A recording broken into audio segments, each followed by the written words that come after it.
Hi, everyone. This is my first time at CascadiaJS, and I'm super excited to be here. It's been a conference that I wanted to go to for a long time. Unfortunately, we can't all meet in person, but we can still meet online in the chat. So please feel free to say hi. And what I wanted to do here was just talk about some of the realist stuff, this idea that I've been incubating at the back of my head for the past year. And it's called the operating system of you. So to kind of motivate the whole discussion, I wanted to talk about Jeff Dean and Sanjay Gemawat. So if you don't know who they are, I recommend this article by The New Yorker called The Friendship That Made Google Huge. They're kind of the two most preeminent engineers within Google. Together, Jeff and Sanjay are responsible for BigQuery, Spanner, Google Translate, Bigtable, MapReduce, LevelDB, TensorFlow, and Google Brain, and those are just the ones that worked out. So it's fair to say they're responsible for a lot of the foundational technology behind Google. And this is something that Google definitely recognizes as well. If you ever looked into Google's engineering ladder, the entry-level position is L3, and it goes all the way up to Google Fellow at L10. And Jeff and Sanjay are the only L11s in the entire company, the most senior engineers that are just off the charts in terms of Google's career ladder. And I think something that was very insightful that I saw when researching them was that if you're a Googler, you can actually look at their code and what they do day to day, and it's pretty interesting. They're not actually that much more productive in terms of code written by a decent entry-level engineer. So it's definitely not quantity of code, but it's more about the application and the ability to work on interesting problems and come up with good solutions. So this is the line of inquiry that really got me started studying developer careers and developer career variations. It's partially to choose what I wanted to do with my own career, but then also try to explain the successes and the challenges and the triumphs of different types of programmers all throughout the stack. And that's where I came up with several different concepts. For example, this coding career layers. I also started studying different types of statistics that are out there, like how do developers vary by salary and experience, and I can talk to you about that as well. I even started looking into team level statistics. So how some teams can perform 3 times better than the average team and some teams are 3 times worse. And the more I started looking into it, the more I started finding parallels to my own story. So hi, I'm Swix, for those of you who don't know me. And I'm pretty interested in developer productivity and developer communities. And that's a lot of what I've been doing in my developer career. But before that, I was in finance. And in finance, you really spend a lot of time trying to explain the different causes behind different performance in stocks. And I think that's what I was trying to do as I was sort of investigating developer careers as well. So when I sat down to write a book about it, I actually wrote down everything I thought was relevant. I kind of broke it into like a career guide, a bunch of principles, a bunch of strategies and tactics. And then I thought I was done. I wrote down all the good ideas that I believed in for an engineer to succeed. And, it's partially from my own experience, partially from the wisdom of others that I've absorbed, and I've just linked directly to those. And then I just read this book, which kind of threw the spanner in the works of everything and kind of made me question the whole value of everything I just did.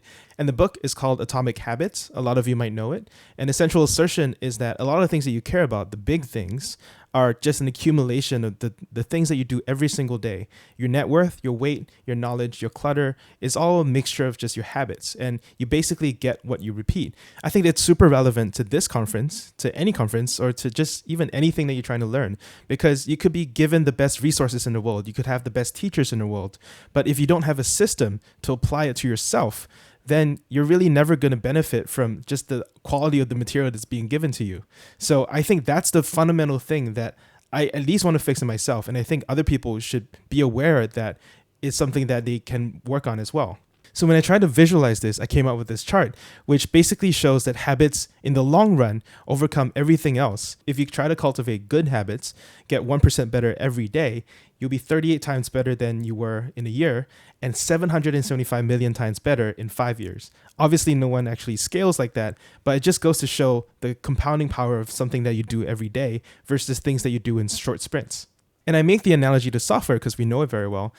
All the advice that people give you, all the talks, all the books, all the blog posts, these are all applications that you can run. But if your operating system isn't performing well, then you're going to have trouble running those applications in the first place. So maybe all the time that we spend on the top level application layer, we should spend some time looking into our operating system and trying to improve those as well. Now, it's pretty intimidating for me to talk about an operating system because I don't have a CS degree and I've never done a course building my own operating system. But as far as I understand it, and please correct me if I'm wrong, you can break down an operating system into a kernel, a memory driver, disk, network interface, and CPU. And I think these are all very interesting ways to decompose the jobs to be done of an operating system. I suspect that there are some valuable lessons that we've learned from operating systems that we can apply to ourselves, because at the end of the day, we're managing limited physical resources and creating this virtualized layer on top of which we're trying to put towards some application. So this talk is going to be in 4 parts. And the first is firmware, how we subconsciously set up ourselves for success in terms of the most physical parts of our body. I think the most important place to start is sleep. It's where we spend 1/3 of our time. And probably the most relatable developer to listen to about sleep is Bill Gates, who wrote a blog post about this book, Why We Sleep, on his reflections on how sleep mattered to his own career. The second thing to take care of is ergonomics, and this is my reminder for you to sit up straight. And if you just straighten your back just now, you've probably been slouching for a while and you didn't really realize it. I think a lot of it is not about discipline. It's actually about setting up your physical environment to encourage you to do the right thing, to make the right thing the easy thing. And so here's a quick 4-step checklist that you can use to make sure your environment is set up correctly. Make sure your screen is far enough away from you. Make sure it's high enough for your eyes. Make sure your table and your chair are set at the appropriate heights. On a smaller level, there's also the ergonomics of fingers, and in particular, this can manifest in repetitive strain injury. And this is a real concern. It doesn't just affect old people. Being unable to code can cause months and years of interruption, and it's certainly something that you want to prevent now if you want to have a long career. I've written a blog post that you can check out with more information about RSI, but the TLDR of that is that there are certain environmental setups which are known to be bad. You can prevent RSI by simply avoiding these from the start. So examples are pronating your wrists from vertical to horizontal for long periods of time, tilting your wrist upwards, like some keyboards make you do, having long key travel, which is exactly what the QWERTY keyboard makes you do, and having multiple pressure points, which are a lot of how keyboard shortcuts are made today, especially for gamers. If you're using a laptop at home, try not to use the laptop keyboard. Instead, invest in a separate mouse and keyboard, and also set reminders to stretch your fingers every now and then. If you want to invest even more heavily into prevention, you can look into buying some of the more expensive ergonomic keyboards that are shown here, wearing a wrist brace while you sleep, adopting a different keyboard layout, or even adopting some voice coding systems like Talon, as shown here. The third part of firmware to take note of is exercise and eating. And of course, 37% of us don't exercise. And I think it's more important than ever before that we should force ourselves to get out of the house and exercise more. As developers, we probably all sit too much, and I'm definitely guilty of that. So here's a list of reasons why we shouldn't do that. I'm not going to read it out. I'm just going to drop a link in the chat, or you can freeze frame later. When we were growing up, most of us were probably taught this idea of a healthy food pyramid, and then we realized it was a little too heavy on the carbs, so now we have some low-carb alternatives. But in practice, most of us probably eat more like this, where we have a lot of pizza, especially at our meetups. It makes a lot of sense that we should improve what we take in order to improve what we put out. I'm going to end this section by quoting Scott Hanselman, who actually wrote a blog post about career advice, and this is a very resonant part of it, where he says, take care of yourself. This job can destroy your hands, your back, your shoulders. Walk, talk, stand, squat, whatever. Your hands and back and brain are your money. Treat them right now, and they'll last you 30 to 50 years. I think a lot of developers don't think about time frames that long, and I think we should, because that's the one thing that will stay with us, even beyond any code that we can ever write. So the second part of this talk is about external devices, where we talk about storage, networking, environment, and virtualization. It turns out that in every computer, there are several different levels of memory, and they all differ based on how quickly we need it, how long we need it to persist, and how much capacity we need it to have. I think this is pretty analogous to the forgetting curve, where an hour from now, you're going to forget half of this talk, and a day from now, you're only going to remember 1/3 of it. And pretty much the only free lunch that we know of in learning is spaced repetition, where we basically top up our knowledge as we spread out over time. At the end of the day, even our long-term memory is limited, so we need a better substrate to store our information than our human brain. And that's my long-winded way of saying that every developer should write. It scales infinitely, it's very searchable, and it's stored forever. Most recently, this has been a popular movement called building a second brain, and I think every developer should build a second brain. As a knowledge worker, you should be writing your knowledge down as often as you check code into Git. And if you want your network to explode alongside of your knowledge, then you should publish what you write. And this is a movement called Learn in Public. And that brings us to the second part of this discussion about networking. You're all probably familiar with Metcalfe's law, which says that the value of a network scales as a square of its number of nodes. And it should be no surprise that the value of a developer also scales together with the value of their network. I think developers in general feel very uncomfortable with networking, but I think there are two specific ways I can suggest for you where you can be authentic to yourself. The first tip is so effective that it almost feels like a cheat code, and I call it pick up what they put down, which is that anyone that you're trying to learn from, you should pick up what they put down. The people that you're trying to learn from always want help on something that they're trying to do. If you share the same interests with your potential mentor, it's pretty easy to become a collaborator and then a friend by picking up what they put down. Follow through. Most people don't follow through, and you stand out when you follow through. The second tip I have is around marketing yourself. There's a full blog post on this. The TLDR is that there are conscious things you can do around assembling a personal brand, picking a domain, being able to list your business value and your tech skills, and strategically market yourself in public and at work. So those are my 2 quick tips for networking in a very authentic fashion. The third part of this discussion is also to take care of the environment around you. If you can, try to separate where you work from where you sleep. Sometimes even temperature and even oxygen level can affect how your brain functions. There's also a lot of research going into interruptions, whether you should have a closed or open door, and the ability to reduce interruptions when you really need to focus. So that all goes into the design of your physical work environment. Lastly, this is kind of like a weird one to sneak in there, but I call this virtualization, which is your ability to emulate or empathize with your coworkers. In my previous job at Netlify, we used a thing called feedback ladders to give feedback on code reviews, but the ground floor of the feedback ladder is to preemptively review your own code so that you save the round trip from you to coworker by anticipating what your coworker is going to say. I think the internet might be a lot nicer if we thought a little bit about how other people might feel before we hit send. I should say that this is something I'm definitely trying to work on myself. So in our discussion so far, we talked about firmware, how we operate our body. Then we talked about external devices, how we interact with the things around us. Now let's talk about the scheduler, where we deal with the tasks that come in every day. First, it's probably a good idea to define what a scheduler does. It essentially helps you multitask between multiple different priorities and jobs. Because time is linear and you only have one pair of hands and one pair of eyes and one brain, it's probably a good idea to only have one scheduler. And that probably means establishing a single calendar, single to-do list for everything in your life, from the personal to the professional. Some of the ways to evaluate whether your scheduler is performing well is to ask scheduler-related questions like, are you dropping tasks? Like, are you just plain forgetting to do things that you're supposed to do and you don't have a system to remind yourself? Sometimes it's a matter of prioritization, like, are you doing unimportant things over more important things because of procrastination? Sometimes it's a matter of task switching, like it just takes too long to go from task to task to task, and the cognitive load is just too much. Sometimes it's a matter of calling it quits, like, are you spending too much time on something which is stopped being rewarding for you, but you're still doing it because you've committed to it or you don't know that it stopped being rewarding to you? There's a small nuance when I talk about a single source of truth.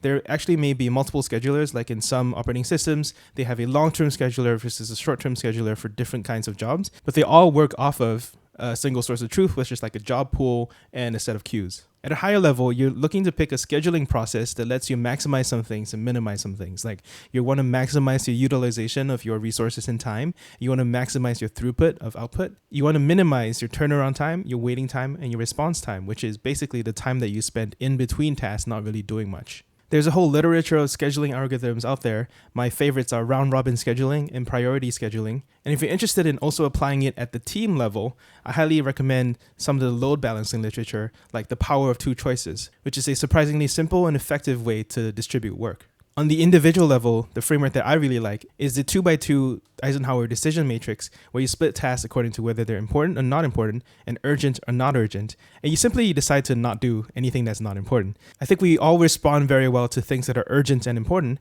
but we struggle with prioritization when it comes to trading off things that are not urgent and important versus things which are urgent and not important, and not urgent and not important. A lot of our social media and notification systems are designed to grab our attention for things that are not actually that important. So you need to be ruthless in clearing them away so that you make time for things which are important but not urgent.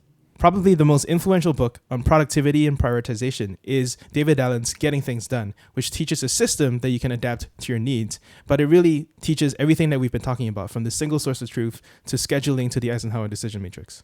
The last trick that I want to talk about takes advantage of daily and weekly patterns in terms of our productivity. The primary intuition is that you should try to batch things together. So for example, if you have a bunch of meetings, it's better for them to all happen together so that you're not task switching between one thing to the other. On the other side of things, when you switch from manager time to maker time, you want to batch together chunks of uninterrupted time so that you can focus. Sarah Drasner talks about this trick in this article on CSS Tricks, but she also talks about intra-week variations in energy. So for example, at the start of the week, she's more keen to communicate with others, and at the end of the week, she wants to code. And I think it's totally valid to notice weekly patterns in where your energy lies and adapt your schedule to take advantage of when you're most productive for a particular task. So far in our operating system journey, we've talked about the firmware that we use to operate our bodies.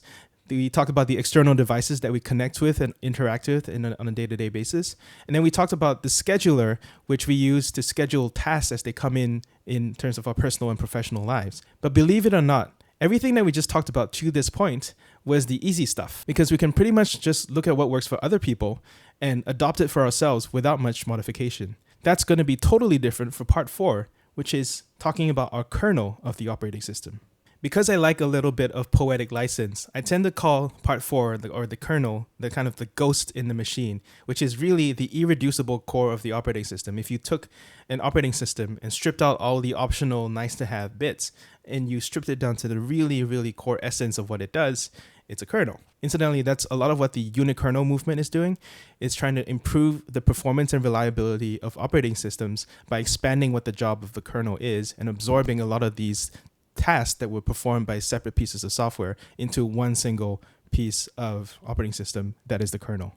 Another name for the kernel is also called the system process. It's the process that manages all the other process, sometimes called process ID 0. And in other words, it's the one process in your entire operating system without which nothing else runs. When we humans talk about our system processes, we give it different names like purpose, vision, mission, calling, intrinsic motivation.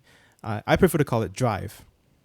And I think if you're in technology long enough, you see examples of people who just lose their drive and lose their ability to code. And I think this is more fundamental to take care of in our operating systems than any of the other 3 parts that we just talked about. So you can see fairly frequently on Hacker News examples of developers who have become disillusioned with technology.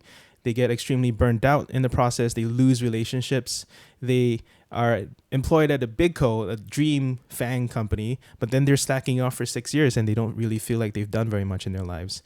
And these are all real cases. They're not making this up. This is a legitimate feeling. And that's exactly what happens when you take your passion, which is coding, and then you apply it on something you're not really excited about, and then you lose your drive. One example that really hit home for me was my friend Daniel Vassallo, who works at Amazon. He started at an entry level in Amazon. When he first hit a 6-figure income, he was very, very happy about that. And then it wore off. And then he hit 200K, then it wore off. 300K wore off. 400, 500.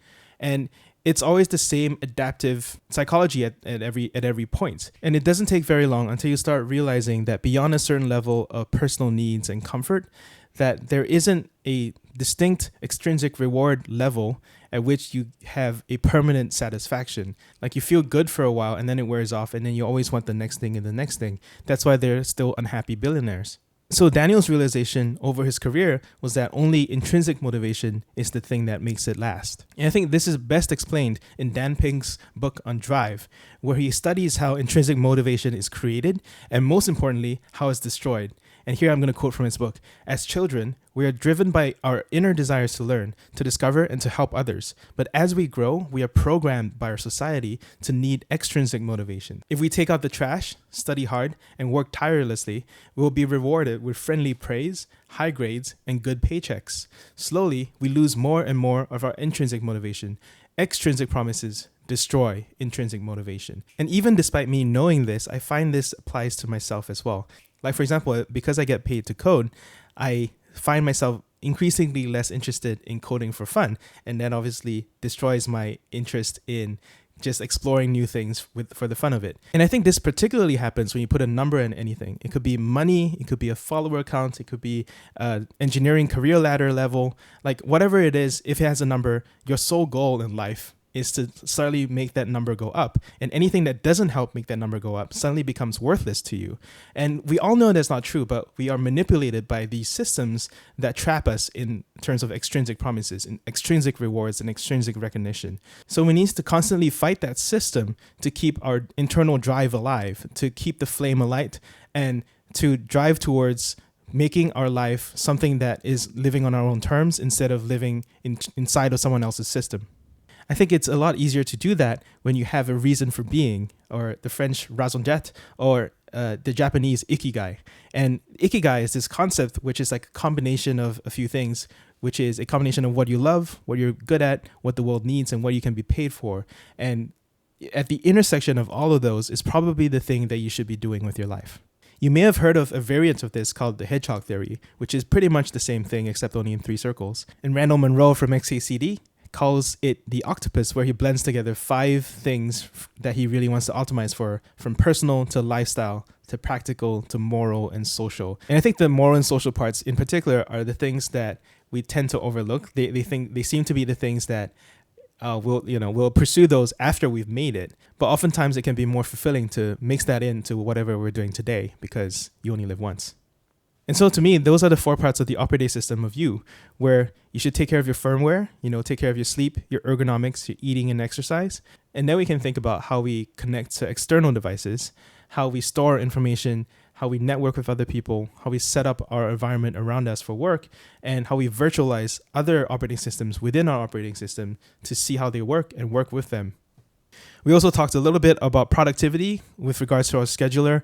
We want to establish a single source of truth. We want to have an algorithm for prioritizing things, and then we want to batch them together for maximum productivity and minimum overhead. And finally, we talked about the kernel, the ghost in the machine, the thing that drives everything else, and protecting your drive from extrinsic promises that might potentially distract and destroy your reason for being. The final bonus part of this operating system that I want to discuss is something that is not often discussed enough in a technical venue like this one. Every operating system comes with a sort of health check. In a Mac, it's called an activity monitor, where you can monitor the utilization and other metrics of the processes that you run, but just the overall health of the system. And I think for humans, the activity monitor equivalent is your emotions. And it's always important to say that how you feel is valid, that it's okay to ask for help. And everyone, including myself right now, talking to you in this pre-recorded video format, has insecurities and needs help to deal with it. I think there's a lot of excitement these days around learning how to learn. And I think that's a good thing. I think that more people should be excited about the meta skill of learning how to learn and being more productive and adaptable to the fast-changing environment. But I wish there was more discussion around learning how to be happy.